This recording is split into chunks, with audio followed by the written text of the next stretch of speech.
Good morning. MSc Physics previous. Today we are going to discuss constant current bias for a differential amplifier.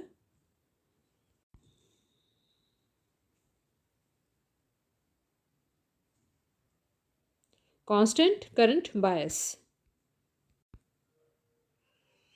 We have discussed earlier in DC analysis of the differential amplifier that the combination of RE and VEE is used to set up the DC emitter current.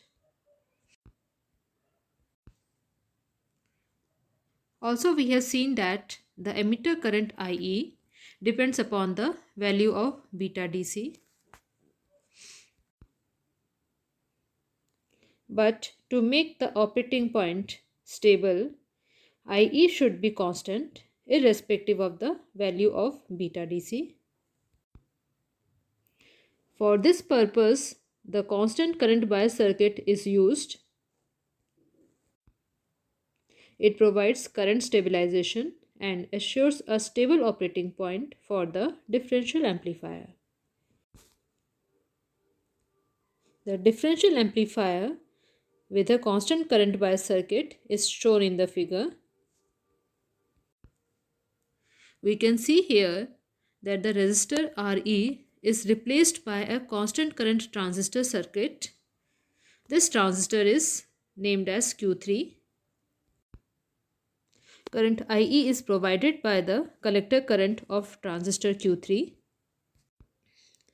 And this collector current in transistor Q3 is established by resistors R1, R2 and Re and can be determined using voltage divider rule. So by applying the voltage divider rule, the voltage at base of Q3 can be written as VB3 is equal to R2 upon R1 plus R2 multiplied by minus VEE, and VE3 can be written as VE3 is equal to VB3 minus VBE3.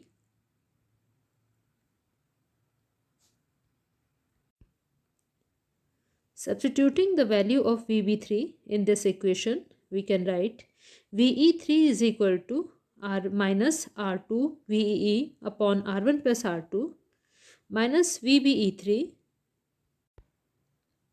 Here VB3 means the voltage at the base of transistor Q3 and VE3 means voltage at the emitter of transistor Q3. We know that IE is almost equal to IC. Therefore, IE3 is equal to IC3. IE3 is the current which is flowing through the resistance RE. So we can write IE3 is equal to VE3 minus VEE divided by RE. Here we substitute the value of VE3 from above equation. So IE3 is equal to VEE minus R2 VEE upon R1 plus R2 minus VBE3 divided by RE. This current is almost equal to IC3. This current IC3 provides the necessary emitter current to both the transistors Q1 and Q2.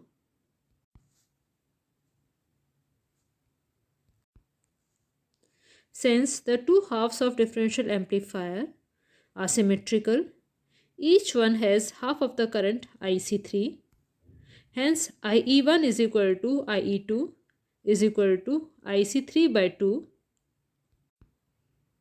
Hence, IE1 is equal to IE2 is equal to VEE minus R2 VEE divided by R1 plus R2 minus VBE3 divided by 2RE.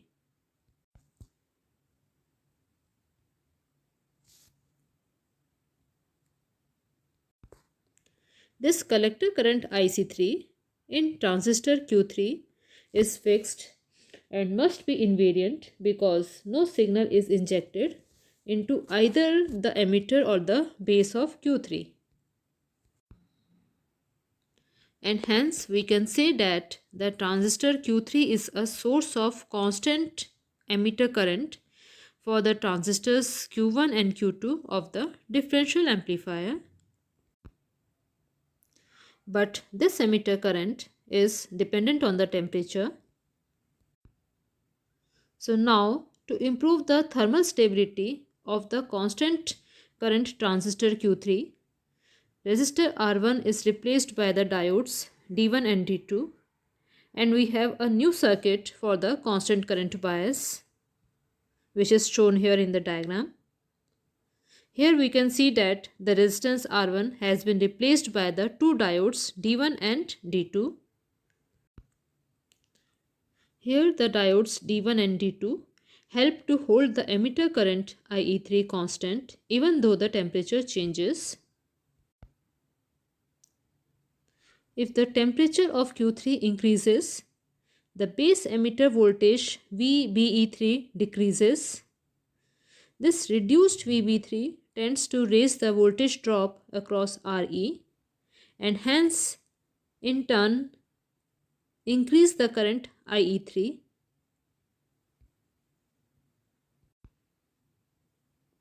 But the voltage drops across diodes D1 and D2 also decreases, and it causes a greater portion of I2 to contribute to ID. Hence ID increases and IB3 decreases.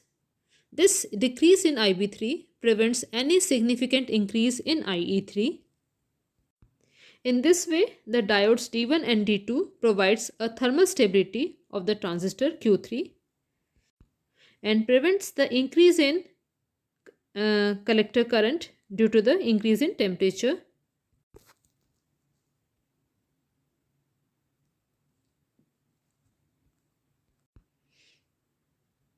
The voltage at the base of transistor Q3 can be written as VB3 is equal to minus VEE plus 2VD, where VD is the voltage drop across one diode.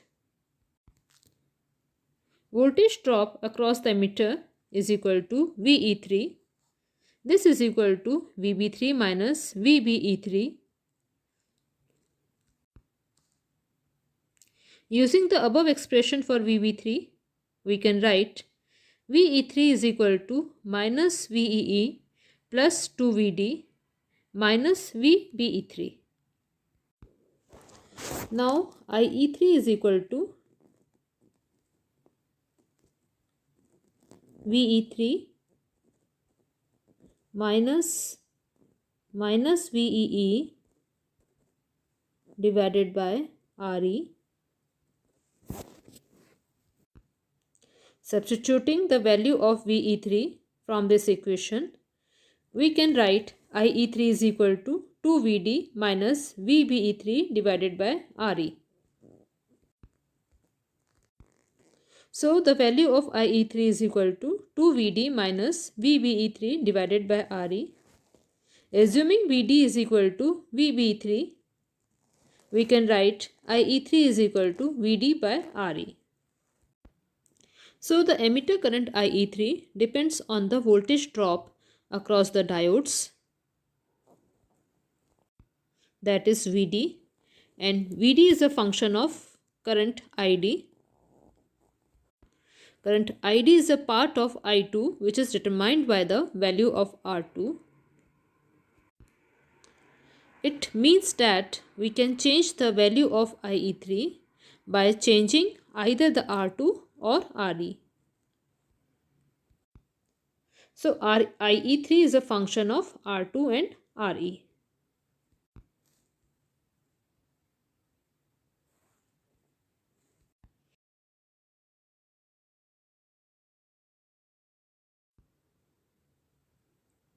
A Zener diode can also be used in place of the two diodes and resistance to improve the stability of the circuit as shown in the diagram.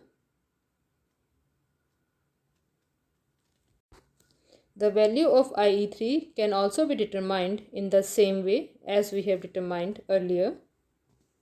So the voltage at the base of transistor Q3 is VB3 is equal to Vz minus VEE. The voltage at the emitter is VE3 is equal to VB3 minus VBE3. Substituting the value of VB3 from the above expression, we can write VE3 is equal to Vz minus VEE minus VBE3. The current IE3 can be written as VE3 minus VEE divided by RE. Now substituting the value of VE3 from the above expression, we can write IE3 is equal to Vz minus VBE3 divided by RE.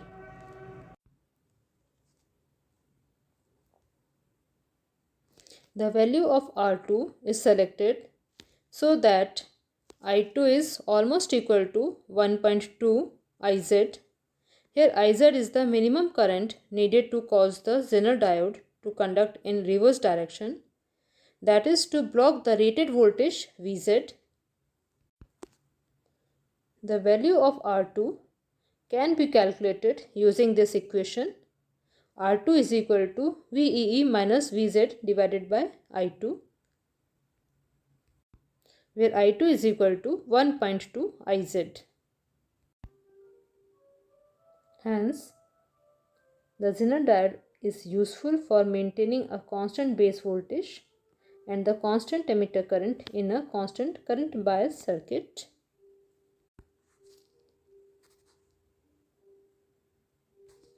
Thank you.